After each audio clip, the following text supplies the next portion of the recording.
Welcome everyone again to this next episode of Divine Health Revolution. My name is Amber and today I am with another amazing guest. His name is Isaac Rios. I hope I pronounced that right.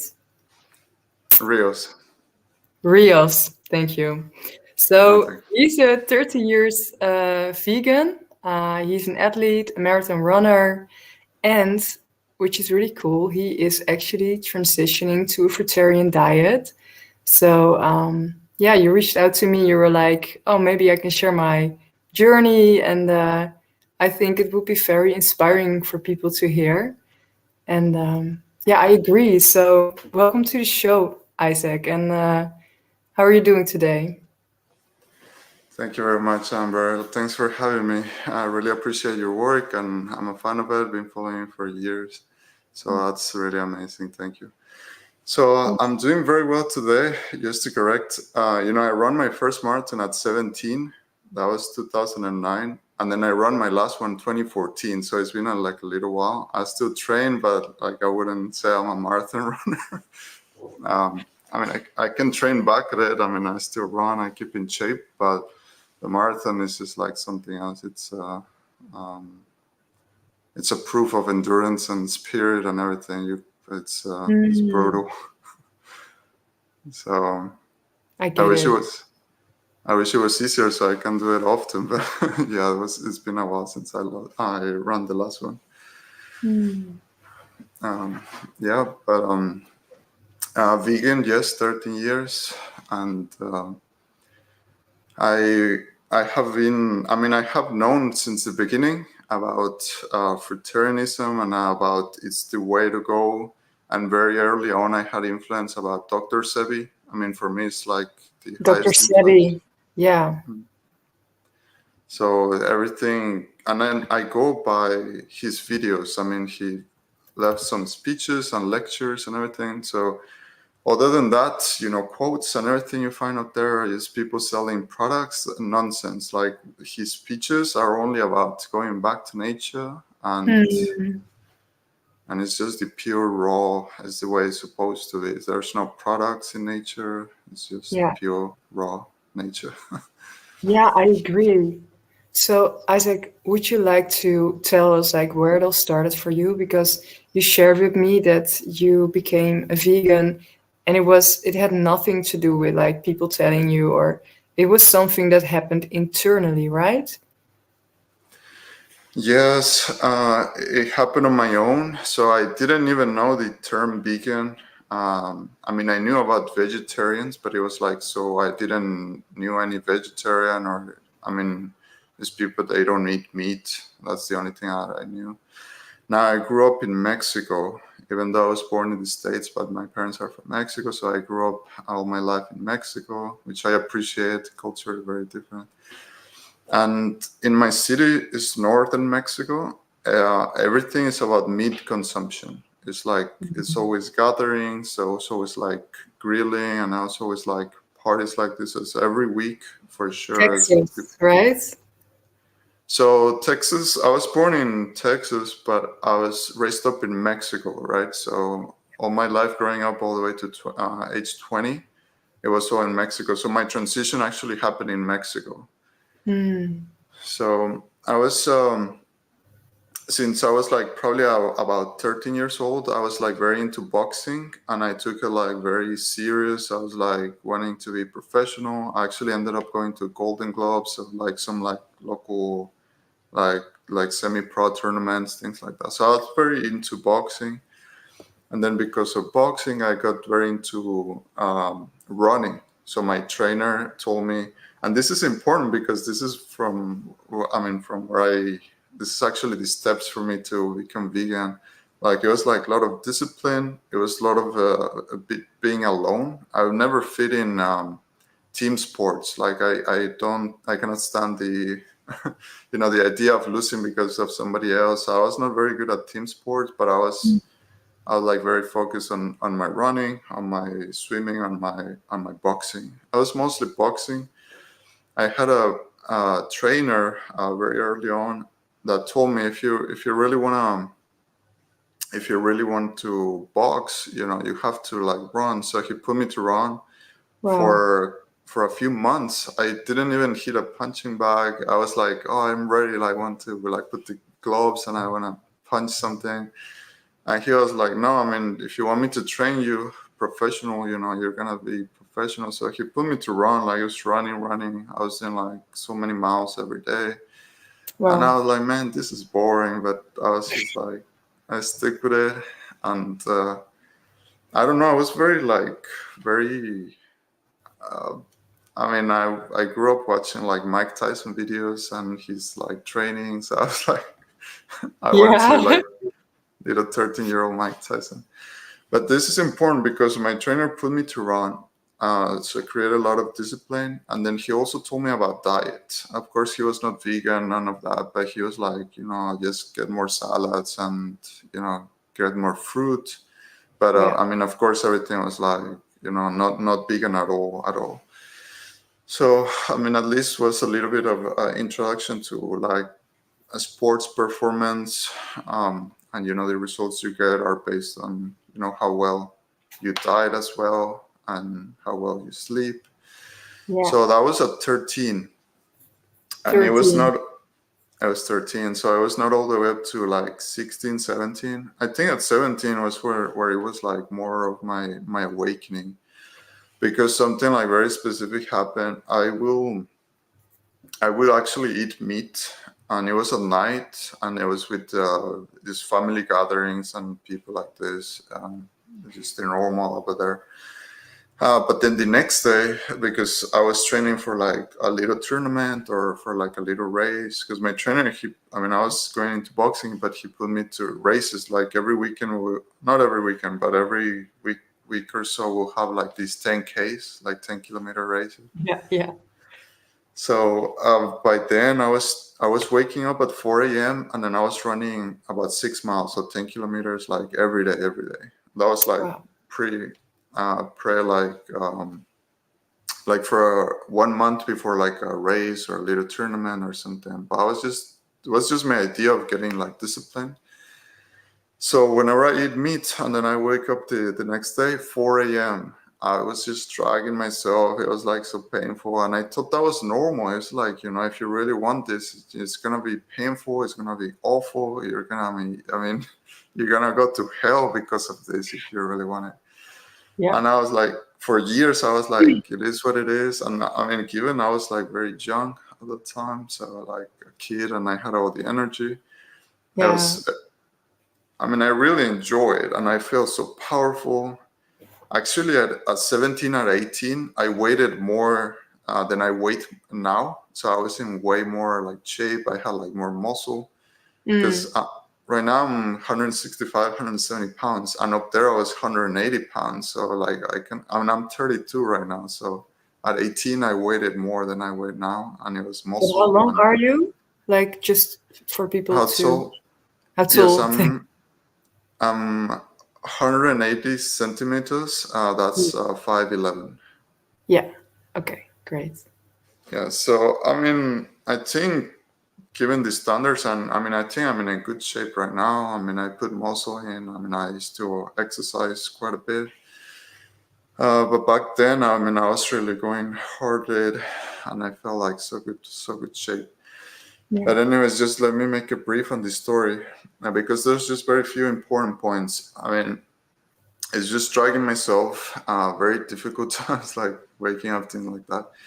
And then at that time, I used to eat like a lot because I was exercising a lot. I was running those 10 kilometers in the morning.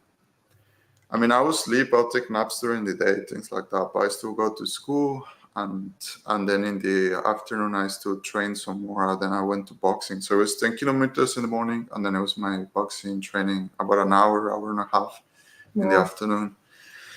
Now in my boxing, I would still go run. So it was like I was putting like a lot of miles, a lot of kilometers every day, and then I was eating a lot. And this is other piece of like very significant, shift that made me like become. I was eating a lot. Like I would sit down and I would just eat like probably 4 or 5 cans of tuna, and I'll. yeah, I'll just eat everything, and then after that I'll still be hungry, and then I will be eating like a lot of meat. Whoa. Then my mom would tell me like you cannot eat that much meat. That thing is just not healthy. I was like, how is not healthy? Because we're supposed to like, okay, what could I possibly eat? Like, because I will also eat salmon, and I will eat like a lot of it. And then she would say like, no, it's just you have to, like, this is not healthy. You cannot eat that much of especially she said meat. She said meat is like you cannot eat that much because you might have, it's like it's unhealthy. And I was like, how is it unhealthy? I mean, So so your mom, sorry, your mom, she knew that it was not healthy. Like, how did she find out? it's not that she knew. I think it's more like a common belief, like you're supposed to eat meat, but you're not supposed to like eat like a lot of it because it's not healthy. So this where my shock started happening. It's like the realization of, I mean, people don't even know. It's just like, I mean, I want to do things right, and I want to be healthy, and I want to like eat whatever I have to eat for the performance. I didn't care about nothing but just my performance and my Yeah. sport. So, but anyhow, that happened with my mom. And then the common belief, I think, is like if you want to be a little bit more healthy, then you have to eat the salads, and you have to eat, a little bit of fruits, and then just, of course, like get away from sodas and things like that, Yeah. our processed stuff. So my mom was like always, she has been like a little bit health conscious, but she's never been into like, she never had the information about veganism or nothing like this. So it never Mm. crossed her mind. Even when she told me that I was not, I mean, I was eating like a lot. I mean, sitting, I mean, a lot of meat. I don't know how many like pounds or grams or like quantity of it, but I I was see. like eating like a lot. It's just because all the exercise, calories burn, and everything like that. And I try to keep it healthy, like no potato chips and no processed nothing. I mean, I just wanted to eat for my performance. Yeah. But anyhow, just trying to keep it short up here. I I was actually 17, so that's when a lot of like realizations happened. First time I ran a marathon, and I ran a marathon actually by mistake. My trainer told me about it. By that time, I was running a lot of 10 kilometers Yeah. races, and then he told me, there's a marathon coming, and in my city they hosted an international marathon, and everybody knew about it, but I never realized like what I was getting into. He told me I had to train like extra hard, and then of course I had to do like the 10 kilometers every day for sure. So I was like, I'm already doing that. I mean, another race, what is it gonna be? But I never expected, what's gonna to come. But at 17, the other realization about the food is I got tired. My mom saying like, you cannot eat that much meat, you cannot eat that much, fish or this and that. So I was like, okay, so if I cannot eat a lot of meat, so what am I supposed to eat? So I was like, and I don't know where it came from because I didn't know about no veganism, I didn't know about no raw, nothing. But I did a week on my own. I said I'm good. In that case, if what is actually healthy, like is like vegetables healthy? In that case, 1 week I'm only gonna eat vegetables, nothing. That just came out of me. Nobody Yeah. told me about it. Now, my mom actually said, no, you cannot do that because I was only eating lettuce, like tomato and carrots. That's it. So just basic One stuff. week. Okay. I did 1 week. Now the awakening actually happened the very first day because I'll be waking up at 4 a.m. and doing my 10 kilometer. Now I went up there like every morning, and I feel so fresh. It's like, fresh air. Nobody's awake and nobody exists. It's just me. Everything is dark, but it just feels good. But when I first started, I was not expecting anything. Maybe, I'll just like, I didn't even had a concept of cleansing, nothing. I just did it because my mom kept telling me like, you cannot eat that much of this. And I was like, I'm tired of this. In that case, I can eat a lot of salad, right? So that's healthy, supposedly, because that was like common belief, right? But it's not veganism nor raw veganism. Nobody in my city, probably even now, nobody knows about none of that. No. They don't It's know probably about the term. Yeah. no, I don't think like at least growing up, like vegetarian was like so far away. There's Yeah. probably one person like that I didn't even I knew nothing. Just my it's not in my culture. In Mexico, it's just right now it's getting a little bit more popular, but because Mexican culture mimics everything American culture, so everything that we get is just like information. So if veganism become popular in America, then it's also we get, but it's because Mexico tried to mimic everything American. But in Yeah. the culture growing up, I mean, it just didn't exist. It was so strange, like. But anyways, the very first day, I ate salad only, so just lettuce, tomatoes, and carrots, and that's it. It's not juicy, nothing, just salad. And the very first day, wake up, went to run, and I started running. And at the time, I had all the energy. I mean, I was 17. I was just running like crazy. I was sparring. I was doing boxing like crazy. Like nothing could stop me. Like I was in best shape ever. So I started running and I felt so light. And then I started like sprinting. And I was like, oh man, that's like, it's just like, I didn't think about nothing. It's just like, I feel like so energetic. So I started sprinting. But the Wow. thing is, I never stopped sprinting. I run like 10 kilometers because it was like a big subdivision where it was like a big loop. So I mean, if I run two circles of it, it was gonna be close to 10 kilometers, and then I Yeah. had to like go back home, things like that. So I run the whole thing, and I was just sprinting the whole way, and I was like, what's going on? Like, because I sprint, and I all of a sudden, I'm gonna get tired. I'm gonna get some pain in the stomach or the chest, something like it's gonna. I mean, I'm gonna have to stop, but I didn't. Like, I never stopped. It's something like I've never felt nothing like this before. So now that I think about it, I mean, of course, it was because I quit everything, so it was like a cleanse, Yeah. but it was the first day. But at the time, I think my metabolism was like running so fast. I mean, my digestion was running so fast, even though I was like not vegan or nothing like Yeah. that. But just like doing that one day, and I stick one week, and I was like, this feels amazing. They were like, what's going on? So. And then, of course, I cannot sustain myself on only lettuce. So, I mean, that happened. I mean, I still took me like I was 17 and then I turned vegan completely, probably like age 20.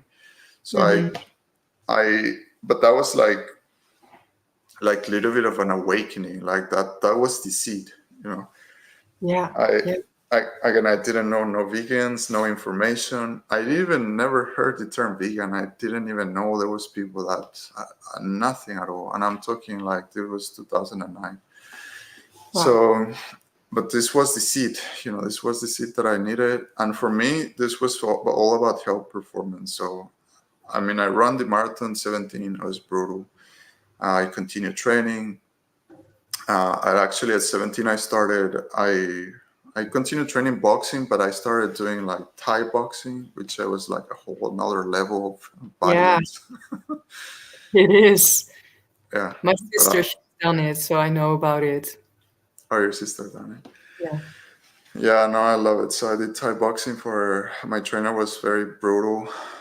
Um, he'll used to make us close the eyes and he'll grab a stick and he'll just hit me in the chin like so hard in the stomach. But I love it. I mean, it's just part of it. I mean, you just have to give up to it completely. Just give up to the pain and then all of a sudden it becomes enjoyable. So it's a Wow. weird feeling. Yeah. But that's my fighting thing. It's kind of related because I turned vegan because of health performance. That's the reason I Mm. turned vegan. Now, it was actually 2012. It was the Olympics, London Olympics 2012. And I was having a conversation with my uncle, and I'm very close to my uncle, my father's brother, youngest, was second youngest. But I was the one uncle I'm very close to, like I always talk to, and he's like very like rational, and he always like we had like this very deep conversation. So we always had like conversation about like because I started talking to people. I was like, I'm gonna stop eating meat, and then people were like, no, you're gonna have like deficiencies and iron deficiency, and you're gonna become anemic and all these things. And everybody I talked to, they would tell me these things. So I think at the time I tried to find somebody to resonate, because I was trying to make sense about what I experienced, and I wanted to like, okay, maybe quitting meat and maybe doing something different is maybe the answer to like higher health performance. So I had this conversation with my uncle. By then we had like so many conversations, but it was London Olympics 2012. And I told my uncle, I think I'm just gonna like, this is it. Like, I'm just gonna quit all like meat. Like, I'm tired of it. Like, and animal products, like, because at the time I was already like doing testing. If I drink milk, I feel sluggish. If I eat meat, I feel like so heavy. And then if I don't eat it, like, I feel light. And if I eat fruit, I feel so light. So, Wow. there's something going on here. So I always knew this. 17, I started that realization. I was at age 20. I was 2012. And then my uncle told me something. There was a definite point. That day, I was like, it's over. So my uncle told me, if quitting animal products was the answer in the Olympics, this is the highest performance people in the world. They will actually don't eat meat, but they do eat meat because it's necessary. And I told my uncle, yeah, you're probably right. That's a good point. You're right. So I went up there, I researched, and it was like London Olympics 2012. It was 70 vegetarians and like, I think eight and eight and it was like 18 people vegan, and that's where it just clicked on me. And then at that time I started like finding out what veganism was, and I was like, what is vegan? These people, they don't eat no animal products. And then vegetarians, they don't eat meat or fish or things like that. So there's like milk. So I started like researching something that I didn't know nothing about it. Like if somebody, I mean, I don't blame nobody. I mean, this is like an awakening for anybody. It don't matter the age. This is just an awakening for somebody. But I think we'll have like a little bit better chances. Like if in school or like young age, we get like the information. It's just like, if you eat animal products, it's just gonna mess up your body. And if you don't eat it, like, the choice has to be there. It's never been there. It's never been there. It's never been there, but it's still, I think it's like it's 100% like I'll say okay, 99%, and then the 1% is like we should be exposed to that information early on to at least have options. Like, am I gonna poison my body? These are the results. We live in like cancer society, disease society, diabetes, obesity society. So like, this is the results of consuming animal products. Just quit animal products and don't do nothing. You'll be like, way more healthier than anything. Add exercise, add clean water. It's just very basic. It's just, health is so very basic, but nobody tells us. Like, we're fed animal products since birth. Even we're not even born, and we're already exposed to animal products. It's just like, like we grow up and everyone tells us that we're omnivores. That's where it starts. right. We're being programmed that that's the truth about how we are built, but we're not. But how do you know? Yeah, you don't know because everybody is doing it, right? So, but your experience that you stopped eating meat and you had more energy, can you explain what happened? Like you had more energy. How I had more energy. I mean, that was the realization. I mean, I think it was mostly like, I mean, I did the testing 17. I mean, I already started noticing, when I eat meat, I feel so heavy. Like, my performance goes down. It's just like, everything is difficult with the meat. And now I understand it's like the digestion takes longer, and, the way the body processes this.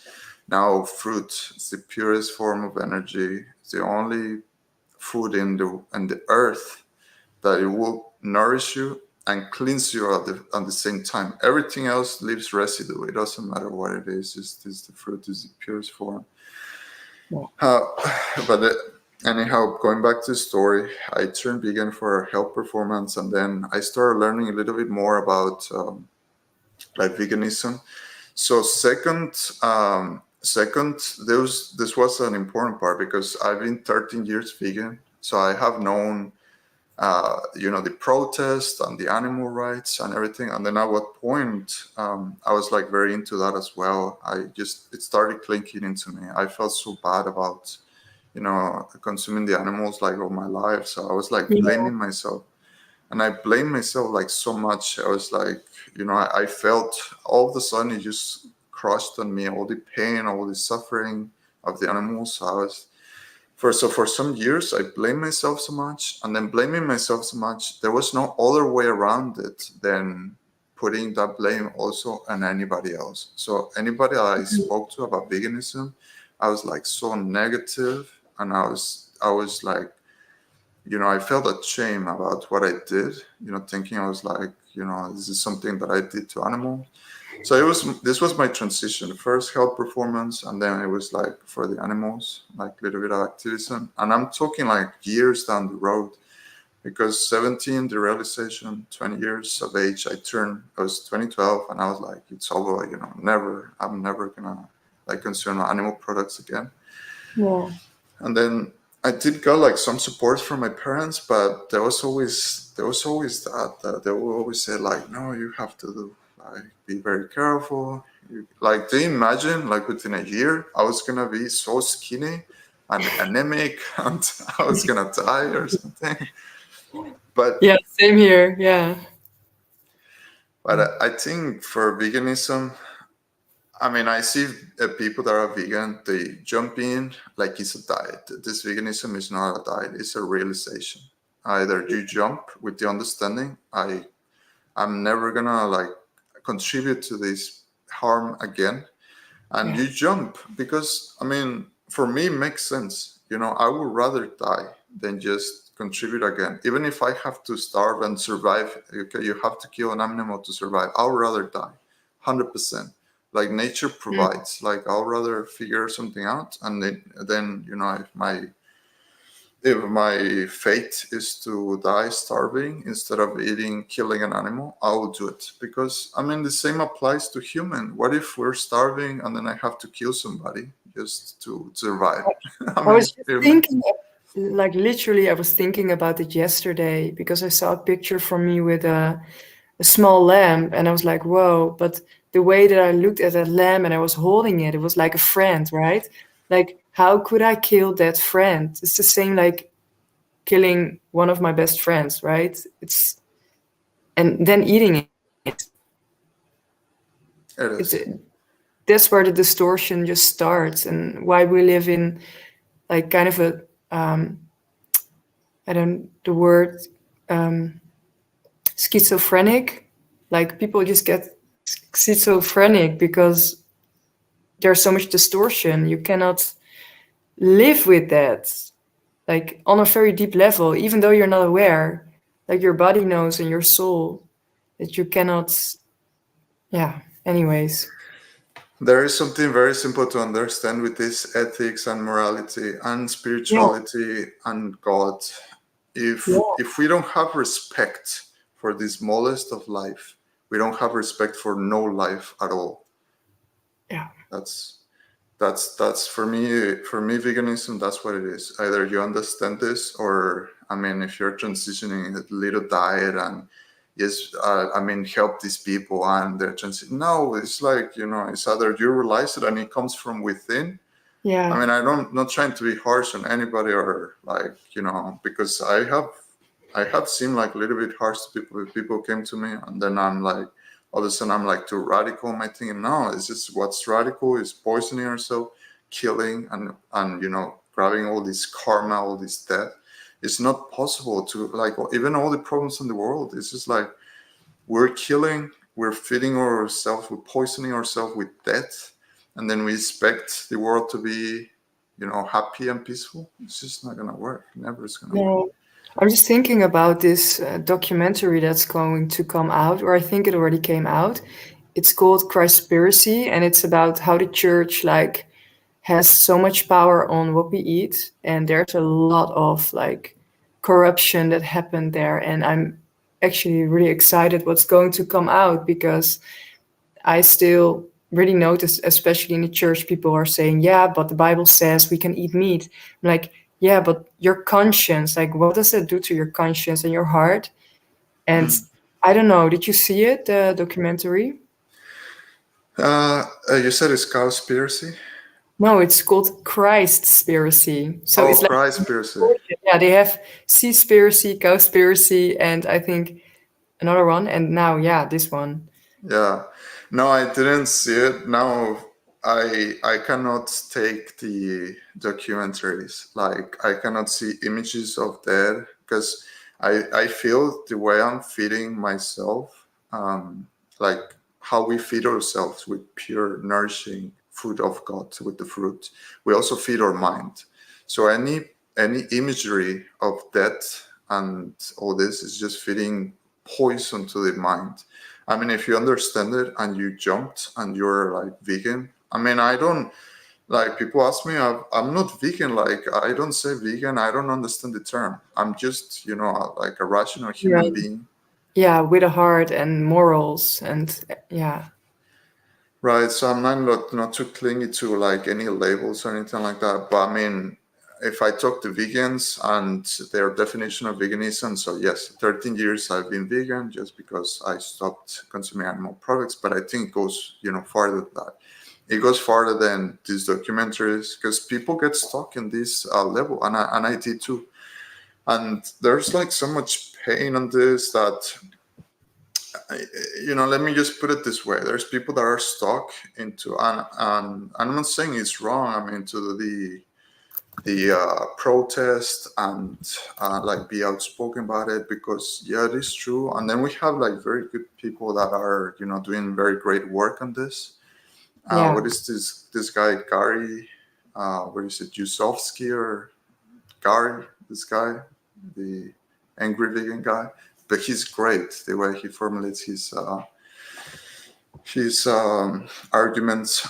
So what I'm saying is like we need this. I think has put veganism in the picture. That is fine, but the thing is like even like because I have done the protest and I have seen the documentaries and I have been very angry about this and I have like blamed myself and I blame people also, but it Mm, just creates like a lot of separation.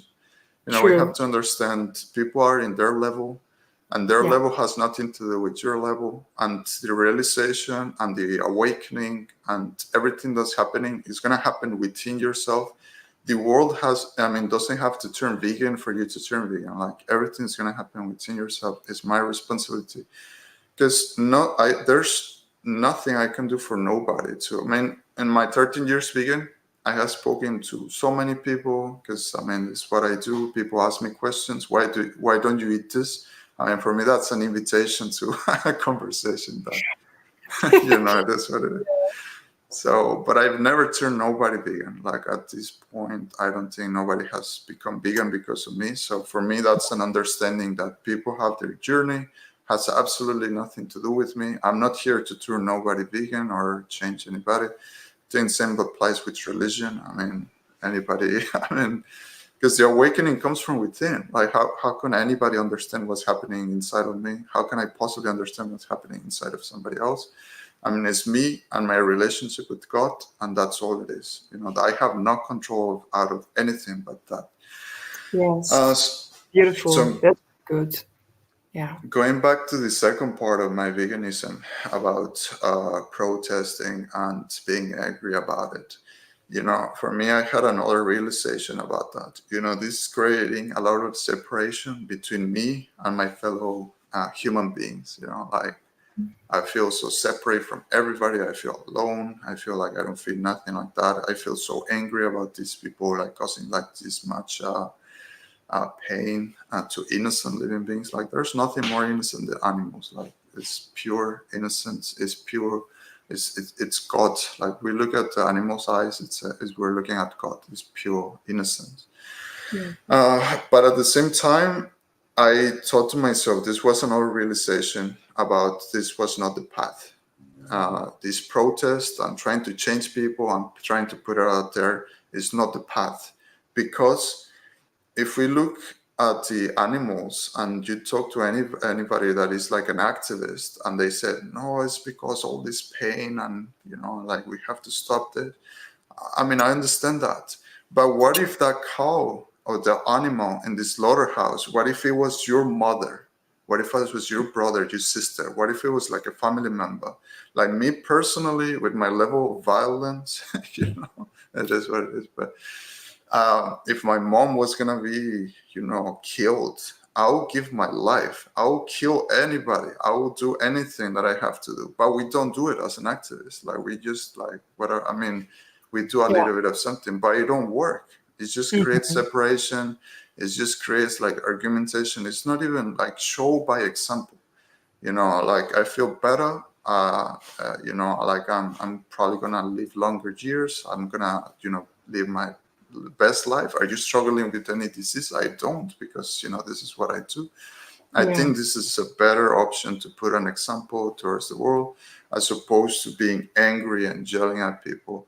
Because I was Yeah. angry and yelled at people. I mean, I was angry and not at people, sorry, not at people, but I was angry and yelled towards myself. I was so angry at myself for not being vegan for the longest. So I blame myself for the pain and for the suffering. And at this point, you know, I still feel bad, but I ask for forgiveness. You know, I did my best. I thank God I saw the light. That's not the way to go. That's not the way to behave, because I see no difference. If I kill a human being and I kill an animal, I see absolutely no difference. Right now, I don't even kill a mosquito. Like, who gives me the right to kill a mosquito? Like, if I see life as so unimportant, like my life is worth more than somebody else's life, like a mosquito life. Like somebody, what if somebody sees me like that someday? What if like these criminals that are like the murderer people, like people that kill, you know, kill us? What if Yeah. they see other people like mosquitoes? You know, this is where or like Yeah. messed up like psychology or a sickness as humans starts, you know, from killing a mosquito. If we Yeah. don't respect all life, even the smallest of the life, we don't respect life at all. So we're just on the same level and the same plane. Like I have no right to do none of that. So that's been my transition. Health performance, activism. That was my realization to get off the, you know, uh, activism and being angry and looking at murder and destruction is just poison to the Yeah. to the to the soul, is poison to the mind. Just nobody, especially if we are vegans, like we don't need to see that anymore because we're poisoning our mind. It's just not the way it's supposed to be. I mean, if some people that are not vegan helps them a little bit, or some people transition or become vegan because of it, I mean, that's cool. I mean, it's not my experience. Maybe it's necessary for some people.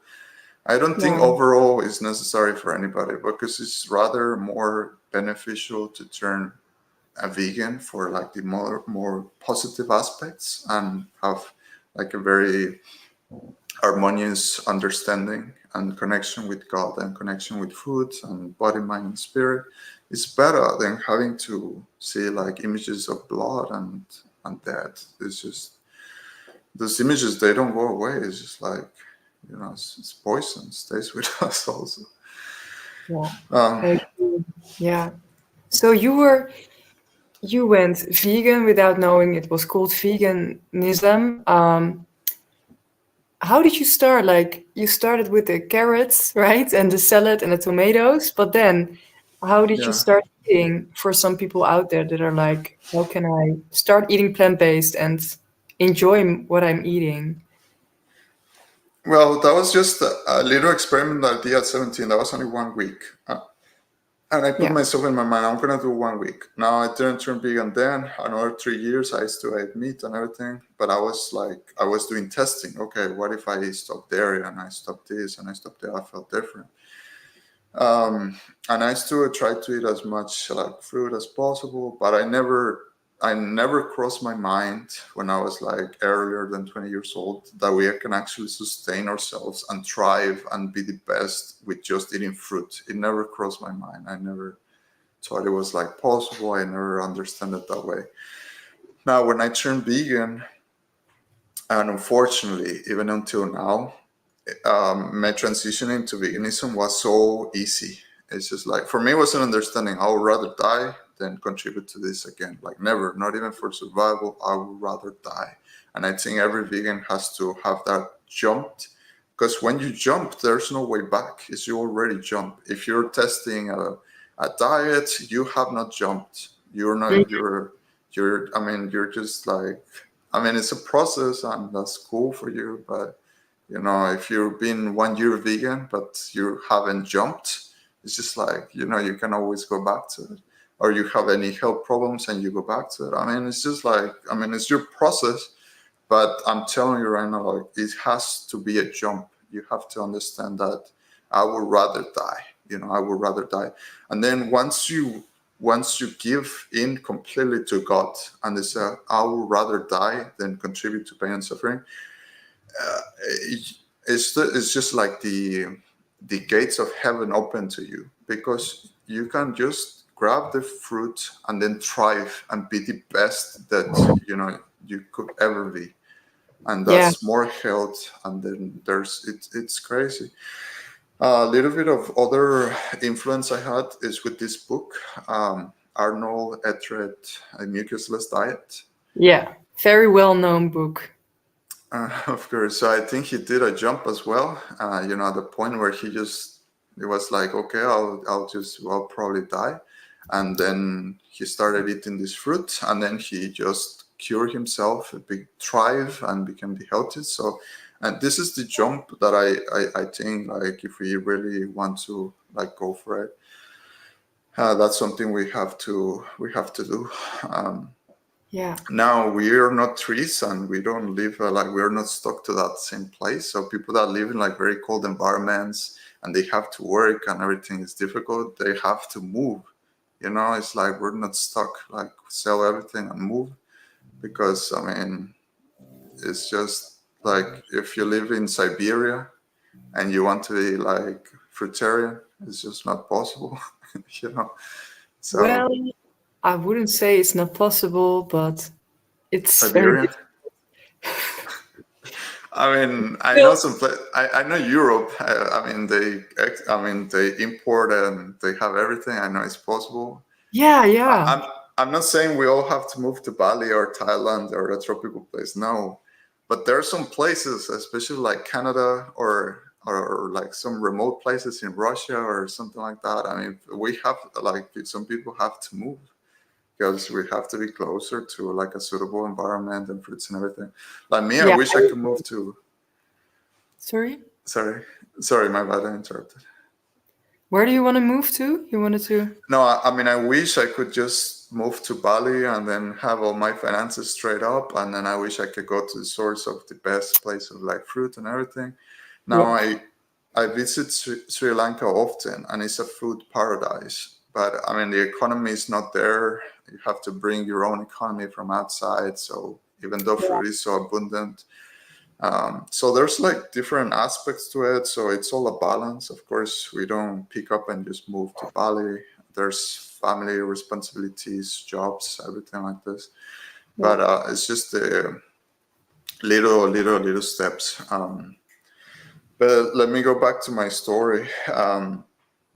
It was so easy for me to transition to veganism because when I transitioned, there was like not so much like processed products like as there are right now. It's just like Yeah. right now, all of a sudden, it seems like veganism become like so popular, and there's all kinds of products. And unfortunately, for me, it was so easy to transition because in Mexico, it's just like everything's about lentils and beans and Yeah. like salsas and salads and flavor. So, and then we have this with like so many vegetables, and some people don't even know, even in the States. We eat a lot of cactus. Yeah. We call nopales. So I never used to like them, and now I love them, and they're packed with fiber and nutrition. So for me, it was so easy. But it was all it's cooked food. It's mostly like soups and I mean, I don't cook vegetables, just stir fry things like that. So, I mean, I've never been like that very bad vegan. I I have done like a little bit of soy and like processed products and things like that, but Yeah. I was not very big into it. Now, when I eat them, I don't feel my best. But it's great that we had them as a transition because it's like, I felt it's like people ask me, like, you have like so much discipline. How are you able to do this? And I'm up here like eating burgers and stuff. It's like processed stuff. It's like, man, this is so nice. Now the other thing is Sri Lankan food. It's similar to Indian food, and they have Yeah. these dal curries and all these vegetable curries, beet curry and kashi curry, and it's just like so packed with flavor, and they Mm. use all these herbs, and it's so amazing. But also, I eat this same thing with the meat. Like I will eat meat and I feel a certain way, and then I will eat a lot of lentils and this, and it's hard to digest. We have to understand this is survival food. Yeah. Takes a while to digest. It leaves residue, so it's just not optimal. Now, when we have a slow digestive tract and we're like spending all this energy to digest things, even if it's lentils and grains, when we put fruit in, fruit is so high performance that it just gets stuck in there. Either ferments or it gets stuck, or everything is you will get a little bit bloated. So it's Yeah. just like we really have to clean ourselves. So this is the part where actually I have struggle, and this is actually like I'm not fruitarian and I'm not raw, but I've always known that is the path, and this is actually the stage I'm in right now. Yeah. Now, but about a year ago, I tried to jump because I now understand the jump. It's like, okay, I'm gonna jump. This is it. Like it doesn't matter what happens. And I did the longest I have done is 2 months raw. Amazing. 2 months. Yeah, 2 months, and then 1 month I have done like 100% juicing, and it was separate from this one because I have done like over the years. I'll say past 3-4 years, I have like really tried to do like juicing and cleansing, and well, just to tie up to this.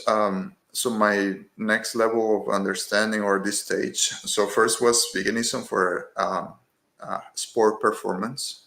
Next was veganism for like consciousness about the animals, so ethics, Yeah. and then right now, I mean, I still keep that in consideration because I still do sports, so I want that, and then I care. I mean, I care about the animals and all living beings. We're all the same.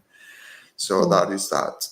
But now I think I moved to the next. I wouldn't say next level. It's just like it's just part of everything, the understanding. Yeah. But right now, I think very important aspect is gonna be longevity, like how long you're gonna live. Now it's not just reaching 100 years old or more. It's also the quality of life, and it's something that we experience right now. It's just at Yeah. this moment. People will ask me because I have conversations all the time about this thing like that, and then people ask me, "Well, I'm like 60. I mean, do you think if I change right now, it's gonna make any difference? It's not gonna. I mean, I already ate trash all my life. I drink Coke all my life. I did alcohol all my life. Like just changing right now is not gonna make a difference. Like I already messed up." And this argument is just so messed up because yes, just try it 1 year, and your life will transform. Yes, you Yes. cannot. Right. Your So self. this are. Yeah. I think this argument is something that I think people or like elderly people are gonna struggle with. Like, okay, you told me this is the path, and I never knew about it. So if I start right now, it's not gonna make the difference. So it's just like that's very very biased because if you're poisoning yourself, it doesn't matter if you poison yourself all your life. The day you stop poisoning yourself and you start nourishing yourself, of course you're gonna be blessed by Yes. some changes. So Yeah. absolutely, absolutely. So I'm so grateful I have this little bit of understanding. Now, I on my level up here that I'm at up here about transitioning to raw, transitioning to fruitarian. and knowing more about cleansing, Yeah. I see that at this point, it's just this ties up to everything, because first I blame so much myself about contributing to animal suffering. Then I blame others. I blame myself and I blame others, and I was very harsh toward myself and others. It was like, we have to stop this. And I Yeah. blame all humanity for doing this and not respecting nature, animals, and God. But now I have to understand. My understanding today is a little bit different, completely different. And I think this is something that has to be taught more and explore more, which is that actually we're little bit victims. Like, I don't want to say like it doesn't depend on us, because it is the awakening. The understanding has to come from us, so it's a responsibility.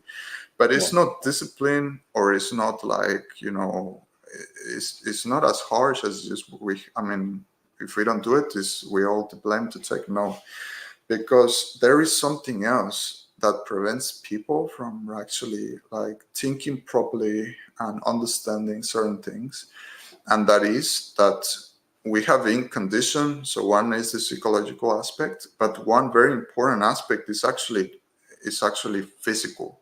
We have parasites, and very recent time we have, people are starting to speak more about parasites. Yeah. Like in the past, we heard about it, something like, okay, you do a cleanse or you take some medicine and then that's it, something that you have to do and fix. But I think it goes farther than that. Parasites, bad bacteria, and this links up to chemistry of our body, and also like psychological aspect, food addiction. So I Yeah. think parasites and food addiction is actually our worst enemy, as in right now. And the more knowledge and understanding we have about this, I think the easiest is going to be for somebody to transition, because it's very hard. It's very hard when, I mean, thanks to all my training and the sports and everything, I've never done alcohol or drugs or anything like that. But I have been exposed to like addiction. Like, I know people that, these people, the withdrawals, like let's say somebody in heroin or something like this, these people, they cannot function. They live in anxiety. It's just like horrible. They cannot sleep. They don't eat. I mean, and I think we live in a world where, we have a problem with the parasites that we don't even understand the beginning of it. With bad bacteria in our body that changes our chemistry, that makes us crave, that makes us be so anxious at the level of an addict. An addict that craves this heroin. I Yeah. think we're at the same level. Yes. Oh man, I think it's so good that you mentioned this, because many people, they want to transition, but they're just like trying and then falling off, and it is mostly because of the parasites. And they did so many tests, that they could see the parasite literally sending signals to the brain, and then this person was like, I want to eat this. And especially if you have like a very acidic environment in your body, due to the cooked foods, the animal products, the processed things, a lot of stress. Yeah, you're just creating the perfect environment for them to thrive in. So did you do a cleanse, or did you try to? Yes, I have done a few cleanses. So I experienced, even in the past, not knowing much about it, I did water fasting. So I have done 1 week water fasting. I think probably like 10 days. And I always aim for like a month. I wanted to do 1 month water fasting, but then that's a little bit of a struggle. I did some water fasting, and then I did some juicing, and then I think that way I reached like a month. And it was like some vegetable juicing only. It was like cucumber, some like very hydrating, like watermelon, things like that, or grapes. So I just tried to stay liquid, and because I was aiming for 1 month water fasting only. Now, on this fasting, it's not possible, at least I don't think so. I don't think it's possible to do it in a regular lifestyle, like if you have to go to school or a job or you're spending this energy. This fasting is more like a little bit of like a spiritual um, experience where you have to like isolate yourself or like be in like a meditation retreat or center or like just be completely calm Mm, meditation. For me, that water fasting is like a little bit more spiritual like.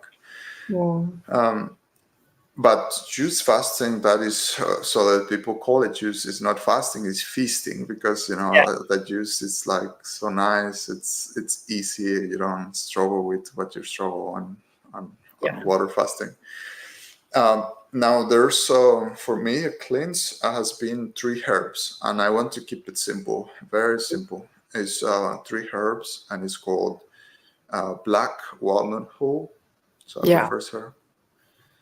There's wormwood, and there's Cascara Sagrada. So there's Yeah. three herbs, and I reached up to them. Reach up to them. I reached to these like information. But I mean, I saw some videos, somebody talk about it, and I was like, okay, I'm gonna research that.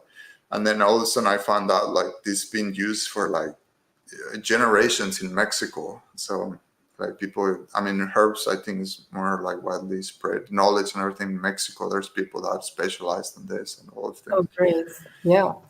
I started speaking with people and they told me, oh, use this herb, this herb. So I'm not very into like herbs and this. I just research about this, and Yeah. it's they're super bitter, and it claims this very bitter environment that is like not suitable for parasites, and it's very cleansing. Now it's not it's not a laxative or anything like that. It's Yeah. like super bitter to drink. It does cleanse the digestive tract. So for me, like a very good transition will be probably start like 1 week water fasting with these herbs, like morning and night, and it's just like a tablespoon powder form. You can buy them in Amazon or pretty much any place. Search for organic, but even non-organic, I don't think they're gonna be like contaminated or anything like that. But it's Mm, these three herbs: black walnut hull, wormwood, and Cascara Sagrada. 1 week water fasting. And now 1 week water fasting is possible to continue all the activities. Like we can go to school, we can go to work. I mean, it might be a little bit of a struggle, but as long as we, get enough rest, I think it's going to be fine.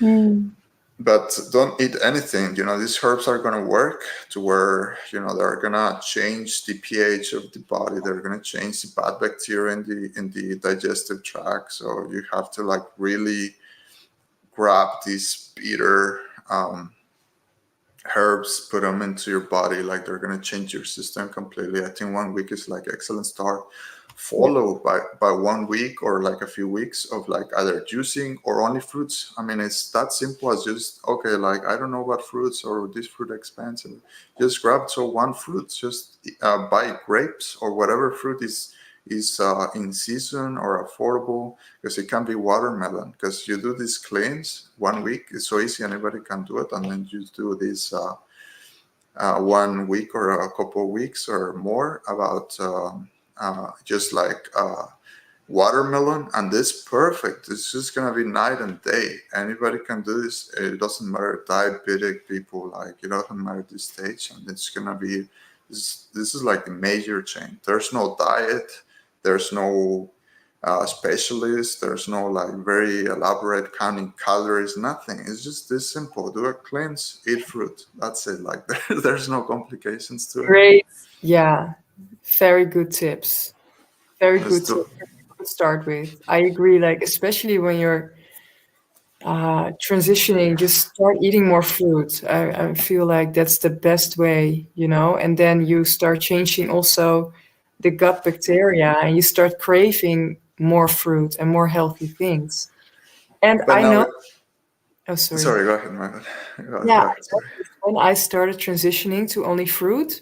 So I was a raw vegan, and then I lost track of my journey, and then I got really sick. And then I was vegetarian, so I was not really awakened to the animal, the pain and the suffering that they were undergoing. And so I was vegetarian, and then I started transitioning because I was so sick. I knew I need to go fruitarian because that's my natural diet. And then I had so many parasites coming out, and I didn't even use like herbs. It was just eating fruit and a lot of dates. Dates apparently are really, really good in like cleansing the digestive tract. So I yeah, think they have a lot of fiber for sure. yeah. But Yes. anyway, Well, I mean, I'll say eat some fruit. I mean, I think that's a good advice. Except the people that they're like so into like, let's say they're vegan, but if you go from raw vegan to fruits, then that's that's a good transition, or that works out. Because you're hydrated and you're putting fiber, and then your like microbiome in the digestive tract, it's getting to where it's supposed to be. But if you go from like high grains, like if you eat a lot of wheat and a lot of grains like lentils and beans and things like that, and then processed foods, just putting the fruit in, it's just not going to work like real well, because the digestive tract is like so clogged up, it's so slow, and you put in high performance fruit, it's just not going to work. It does ferment, it does cause problems, it does cause like bloating. did you So know? Sorry, did you notice that for yourself on your journey? on my journey, yes, because even until now, like I'm not raw, and then I'm not fruitarian. So I mean, if I'm gonna do, I mean, I eat some fruits, but the way I do it is just like in the morning. First of all, like right now, I'm doing like only one meal a day, just because it feels right. Yeah, I Like mean, feels so good. right. So in the morning, either I would do like, I mean, my days for fruit, and then in my afternoon I would do like, I mean, again, I'm not raw and I'm not fruitarian, so I would still do like lentils or beans, or I'll do like salad with the avocado, and then um, and I still like some grains like garbanzo beans, what's the name, chickpeas, like that. So this thing is just not optimal. It's not high performance fruit. It's survival fruit, food. So it clogs the system. That's the main Yeah. thing. And yes, if I'm eating like this and I put a lot of fruit and I only want to do fruit, I'm gonna have like so much discomfort, as opposed to doing the cleans or going raw sometime and then doing like more fruit. It has to be like a transition. I mean, it has to be like a cleanse, like a Yeah. cleanse Yeah. process. But if you're coming from soy, like tofu and like processed fruits and everything, and you want to put like a lot of fruit in, and it's not working out for you, and then you have like digestive problems. I mean, it's just because the system is clogged. So you have to clean it first. Yeah. And I mean, I say it's easy to clean, but it's not easy. And the reason is I'm still struggling with it. And again, I try not to be hard on myself or anybody else. I try to understand, like an addict. An addict, heroin addict. You cannot tell them, it's your fault. Just do it. It's easy, or anything like that. I mean, it has to be like more, or more like an addiction approach, to where these people is sick. We Yeah. are sick. There's some sickness in our, because we're so conditioned to this. The smell of food, the culture. We've done it all our lives, and now we add that to the parasites, the bad microbiome that changes our chemistry. I I want to do fasting, and then I want to do raw, and then I want to do fruitarian, and then all of a sudden I'm like so tired, and then all of a sudden I start eating like without thinking about it, and I was like, oh my god, what am I doing? It's just because Mhm. the body's craving it, like you feel hungry, and it's like all kinds of discomfort. I mean, how to transition successfully, unfortunately, that's the part I'm still not able to speak fully on it. Now, Mm. I do have a great support group, and I think you're part of it too. But this Facebook group, and it's called the Healthiest Raw Vegan Diet, and there's Yeah. a website that is called Health 101, and there's a person that is making it all happen, and Yeah. and his name is Don Bennett. He's based out of Florida, and this his group. And I saw him when he started the group. He came from another group, the Ultimate Raw Vegan Diet. That group is out of whack. It's got a lot of people, but it's just like all kinds of information. Yeah. Don Bennett, the healthiest raw vegan diet group on Facebook, is just 100% hands down. And I'm so skeptical because nobody told me nothing. Like, it was all by myself. So I'm Yeah. so skeptical to information. I don't follow no gurus, no diets, no this. I mean, there's some people up there that, they have good info, but I Mm. look at all the information as raw information. Like, I don't care who it comes from. I don't care if it comes from Dr. Sebi and he's just saying, something that doesn't make sense. I don't care if he's Dr. Sebi, like, I will analyze every piece of information.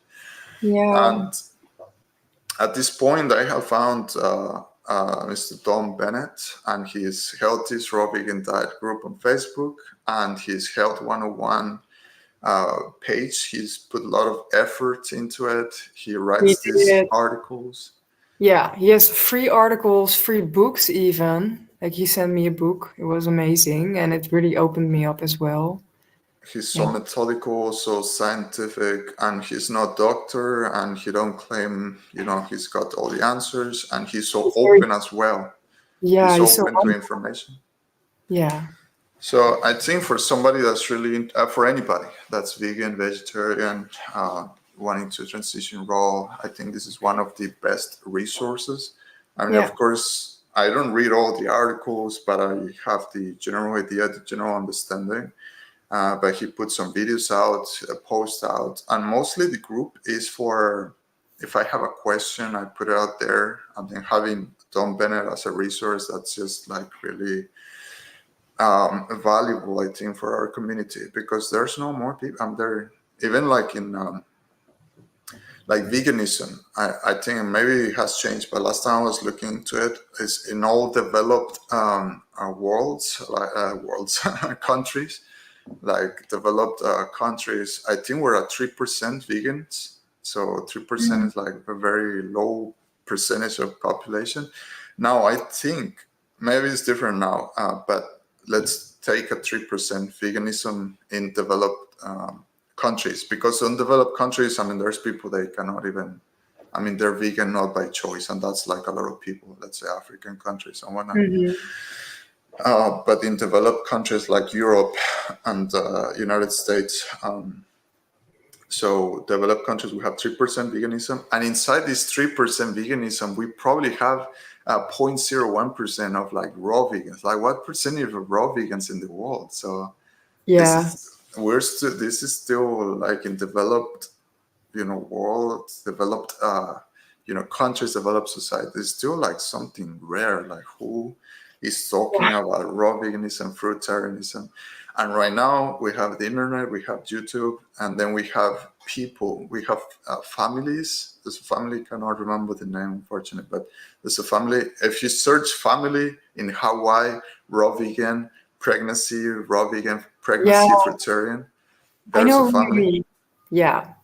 They have 3 kids. She was fruitarian. She was fruitarian on pregnancy, and right now the kids are like 7 years old, thriving, and they're all fruitarian, like from pregnancy, from birth, and then years now fruitarian.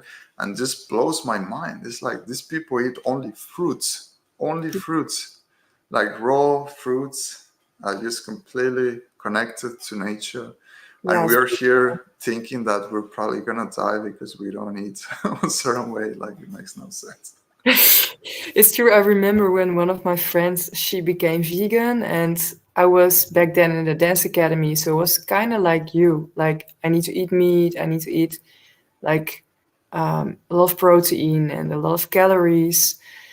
But she went vegan. I was like, no, you cannot go vegan. Like, you're gonna die.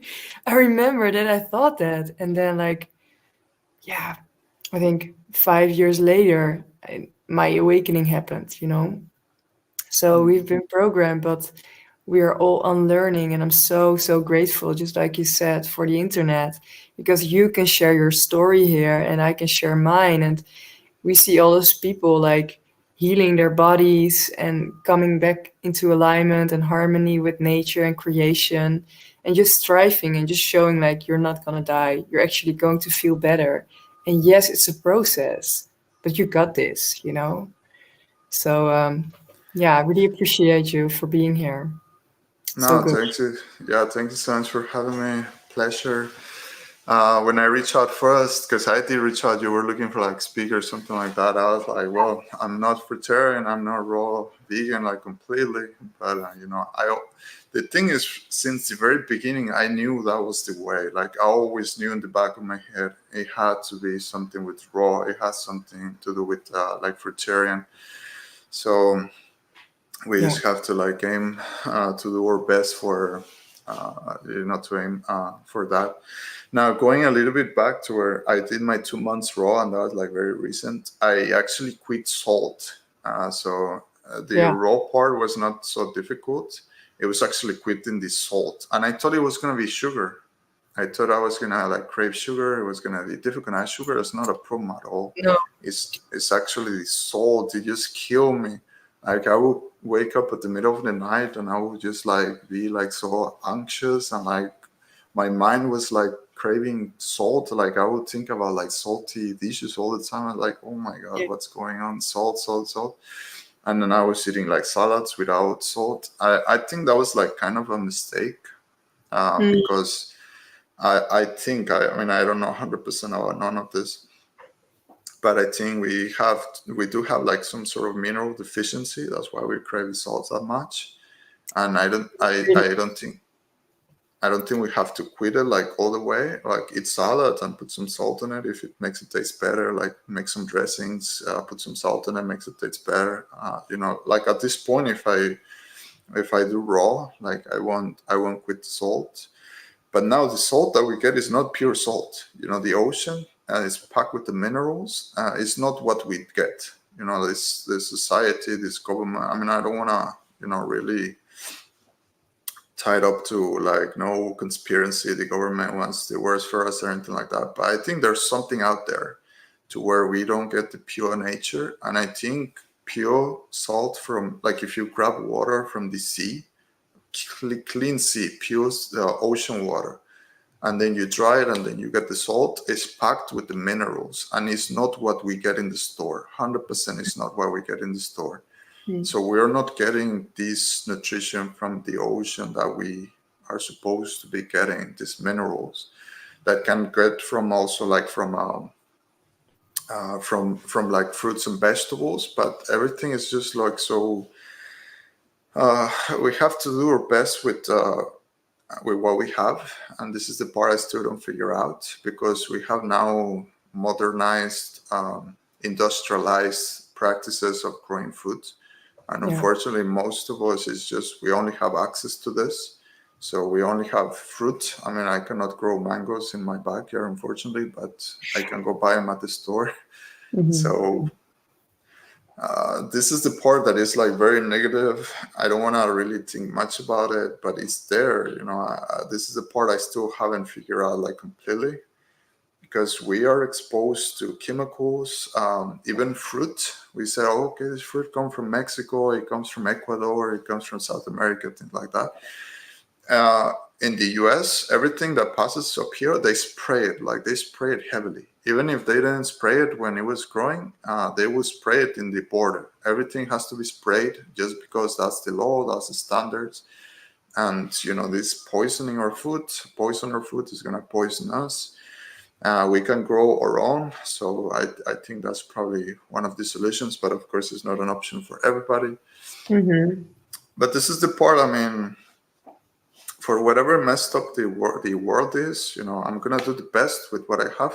So if what I have is trying to buy organic and try to add the variety and stick more to the fruits and everything. So Yeah. Amazing. it would be Yeah. nice to search for local organic, but Yeah. I don't have much access to it. I mean, there's organic, but like a farm that I know people that they grow their own stuff and they don't use chemicals. I mean, I don't know anybody.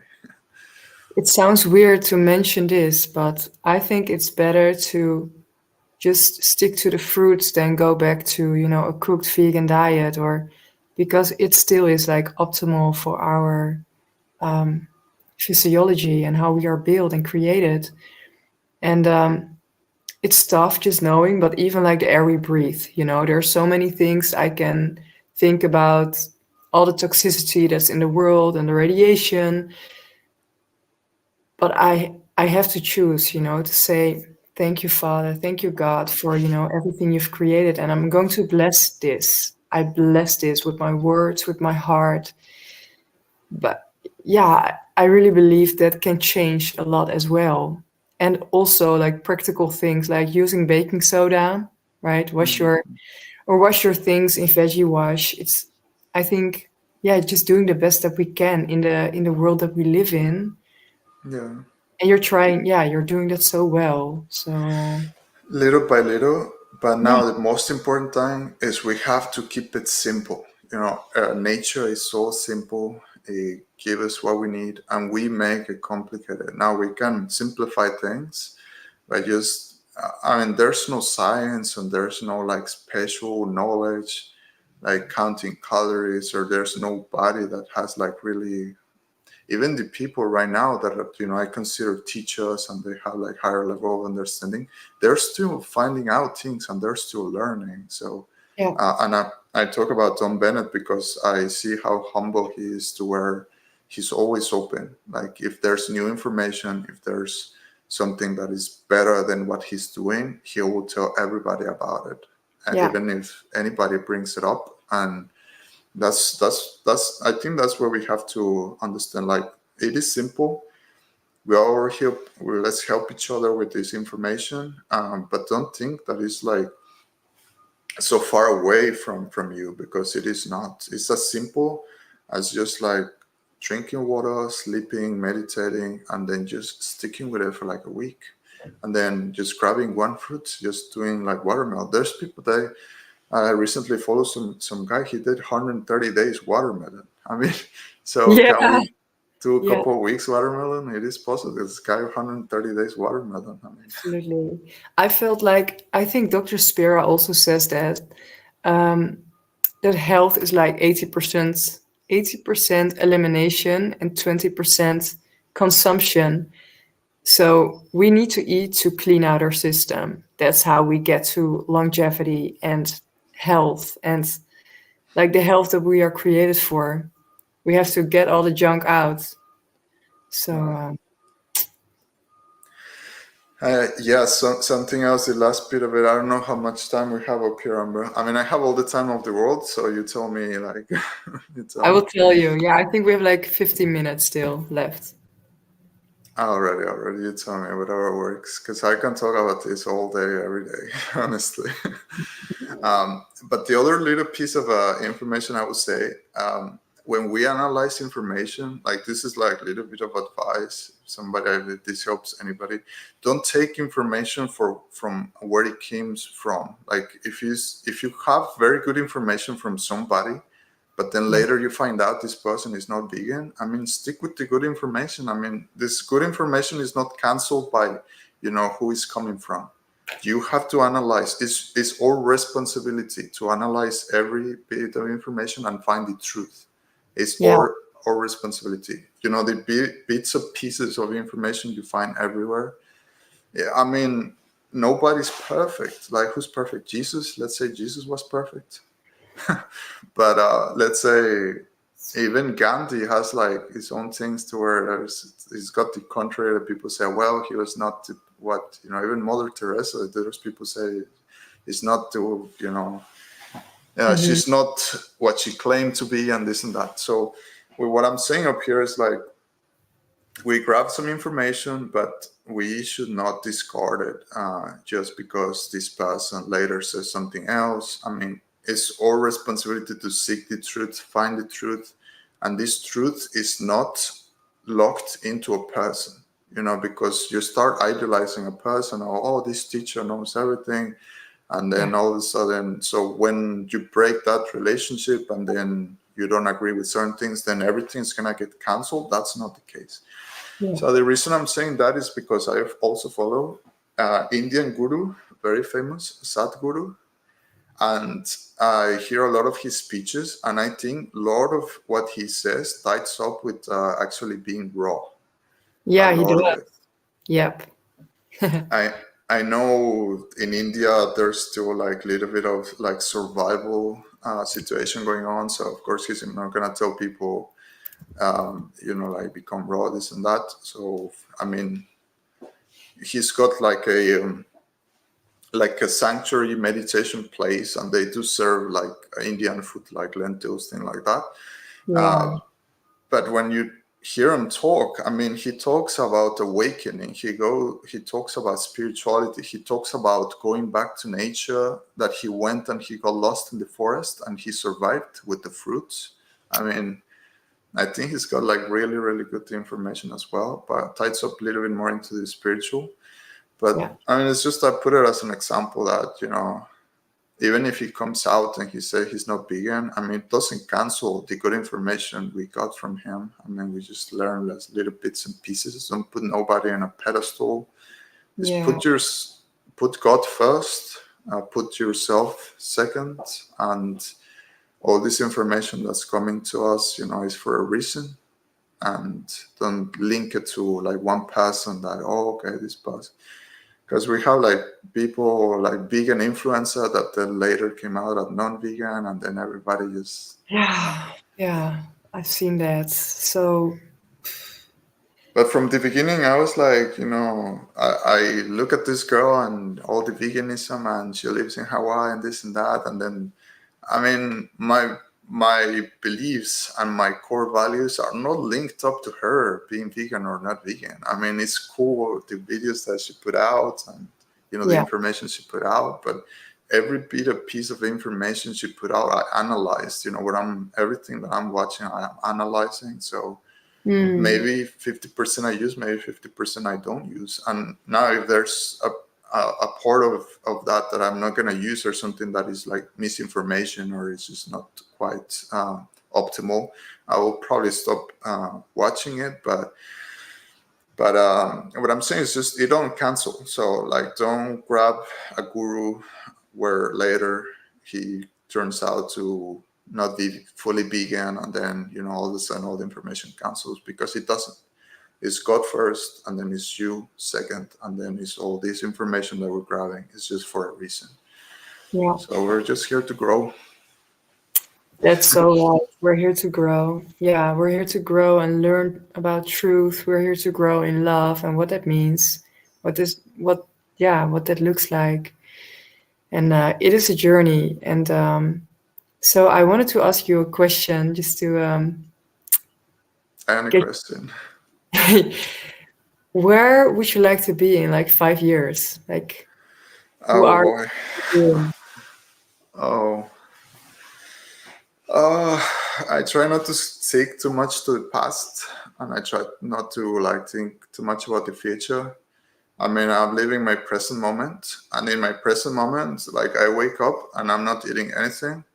I should have grabbed some water with the lemon, but I didn't. But Hmm. that's what I'm gonna do next. You're So dry I'm focusing on the. Yeah, you're What is dry it? fasting now. Then I suppose, but I that's mean, really cool. But yeah. No, for me, fasting is like, it's gotta be 3 days a week or something. Like, for me, I mean, yeah, like this intermittent fasting. I mean, they can call it with whichever way. I mean, I've been doing it without knowing the term yeah, also. So I mean, the information is good, everything like that, but it's our journey. Now, 5 years from now, I have no idea.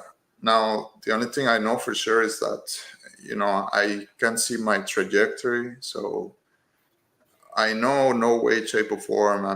I mean, there's no possible way for me not to be vegan in the future. It's just never gonna happen. So that's 100%. I've seen like raw and fruitarian, like all my information is about it. Even I run the page. I started this little page. I don't have no many followers, but the thing is, I think 140, 150 followers. But the thing is, this page, it was not supposed to have no followers, zero followers, because yeah, I started it just putting raw 100% raw. I said I'm gonna put raw recipes. So I start putting, and it also shows like about these fruits and about these herb and just information. And I just started an Instagram account about putting recipes just for me. And then all of a sudden, I never shared this page with nobody ever. And then these 150 people that follow is just They just hate you. yeah, it's a random. So I mean, from I was supposed to not have nobody because it's just a page for me to save recipes that I grab from places. Yeah. And then these people following, that means for me this is 150 people. That is just nice. There's people that are interested on this like I am. I mean, it's never the idea to grow it or anything like that, but what I'm saying is like I want to be around this information. I wish I could be around people. I live in Texas, so Texas is not like the most suitable place for like vegans or raw vegans or anything like that.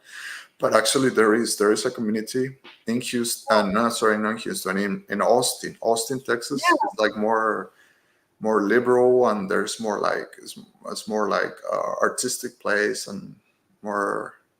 There's more vegans. There's more veganism influence and everything like that. And actually, we have, and I say we have because I've been part of it now 3 years. We have a Texas fruit festival. Yeah. I was actually part of it's now 2 years I was part of it, and I'm a little bit of a sponsor. I will go there and do the video for them, and then I did some t-shirts this year. Awesome. So these people, I mean, it's like I kind of found friends. I found a community, and it's close to me, but it's still a 3-hour drive for me. So it's not like it's not my city. Yeah. But at least I kept in contact with these people. Next year, I mean, in this year it happened, and I participated on it. Like I'll contribute, and I will try to make it grow. And even if we are like 30, 50 people, I mean, it's Texas Fruit Festival for me and for these people. It's just like it's really great because Texas, we have the rodeo, and then we have is probably more meat consumption going on here than anywhere else. It's Texas is just like the cowboy style. Everything's about meat. So having Texas Fruit Festival, I think is huge. Even though it's just like a handful of us, getting together and trying to make something happen. But everything starts somewhere. So how I see myself from 5 years, I'm gonna get more interaction with fruitarians and raw vegans because I've been craving this connection. And I think at this point, I mean, I already tried to make the jump, and it's not happening for me, unfortunately. Another reason that I think it helps a lot is like being actually. You have to. The thing is, if you're around family or people or job environment where you smell the cooked food, and it's just like it's on our psychology already. It's like the memories are like so. I mean, you just smell cooked food, and then your mouth waters, and chemistry of the brain and the body changes, everything like that. So we have to isolate somehow. You cannot just be eating fruits while everybody's eating like cooked foods and things like that. I think yes, but I'm actually doing that myself because I live here with my family and they all eat cooked foods. They eat literally everything. They would like put it underneath my face, like, you want to have some? Yeah. And I did fell off the wagon a couple of times and felt very bad, like not good at all. But you can, I really believe, and because I do have, I understand what you're saying, but I want to really encourage people like you are stronger than you think. You can really make the decision for yourself. But have compassion with yourself, like in the journey. Right. And again, I have tried like so many times over the time, and I mean, I know it's not the people I'm around to. I know it's not the cooked food. It's just like I'm so used to it, and then sometimes for work I have to drive everything. Like in Texas, in Houston, where I live, everything is Yeah. so far away from everything. So sometimes I'm in the road, and then I have to drive like an hour home, Yeah. and then I have to stop, and I have to like. It's just so easy to stop anywhere. I gotta grab some like Vietnamese food or something like that. So it's just like it's so available.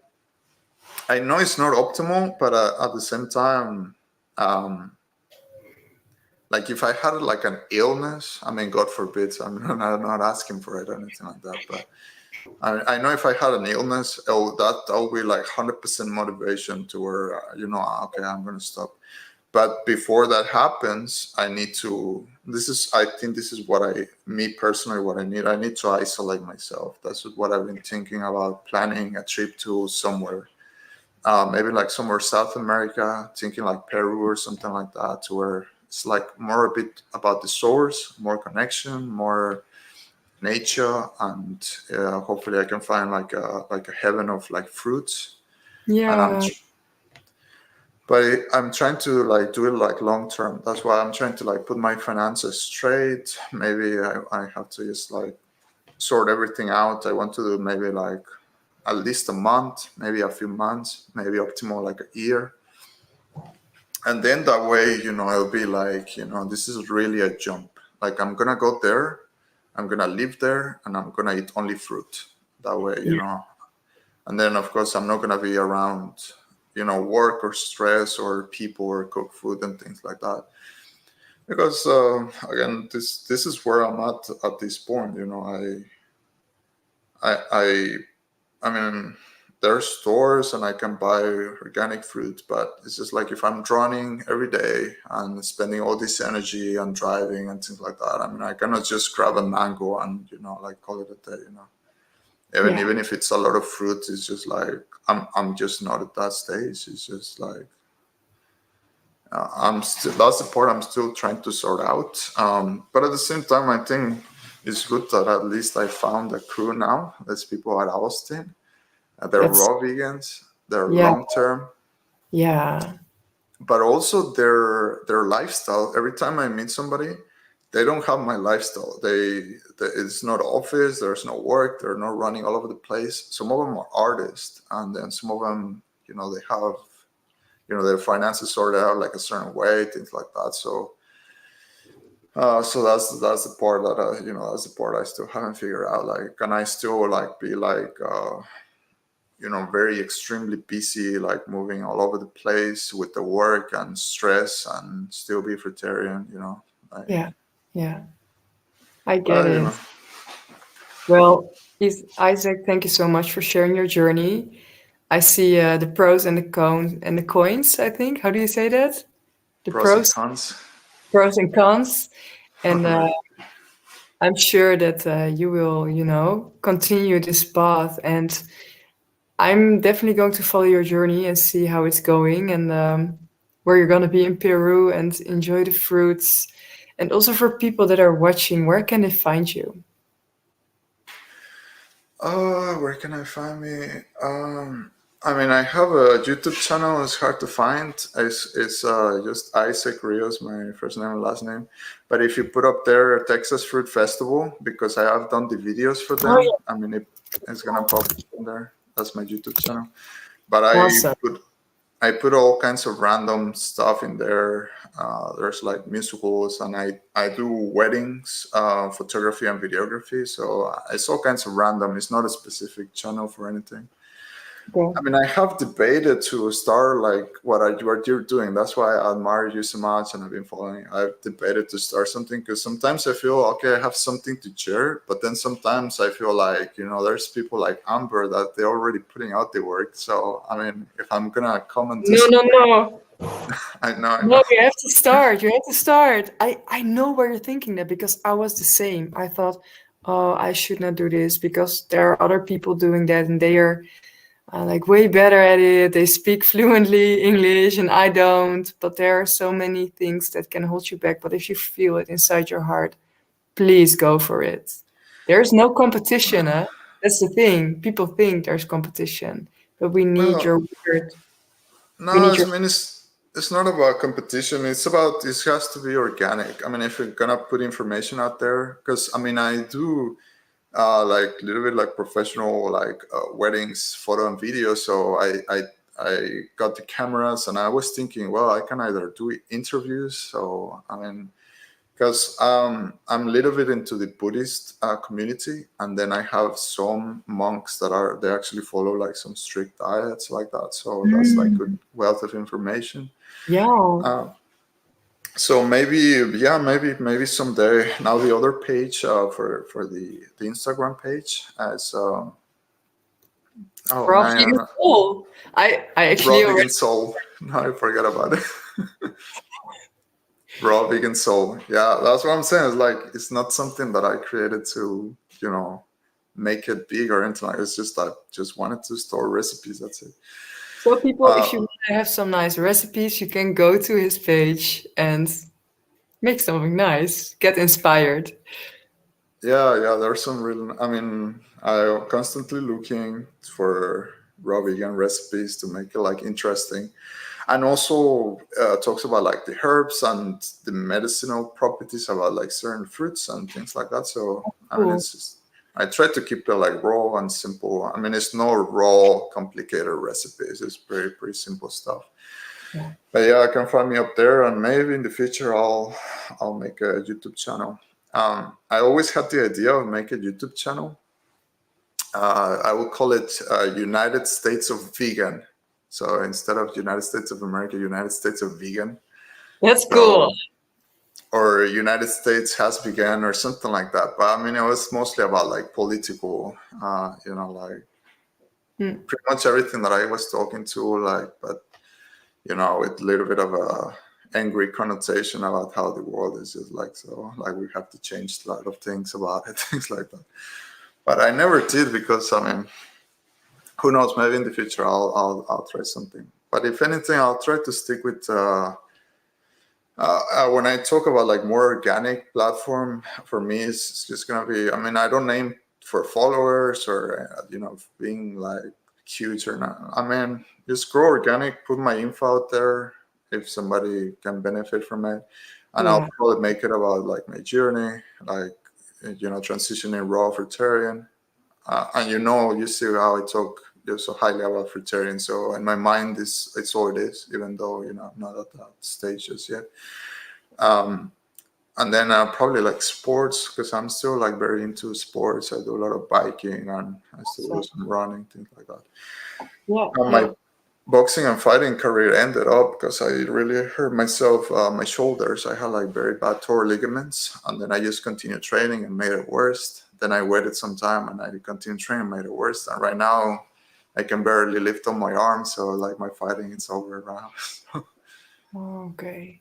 Well, I'm looking at the time. We're kind of like getting to the end. So Okay. again, thank you so much, and everybody watching. Thank you so much. And again, you know where you can find Isaac. I put all your information already in the comment section. So, and yeah, if you like this video, just like and share, subscribe to the channel so that we can get the message out.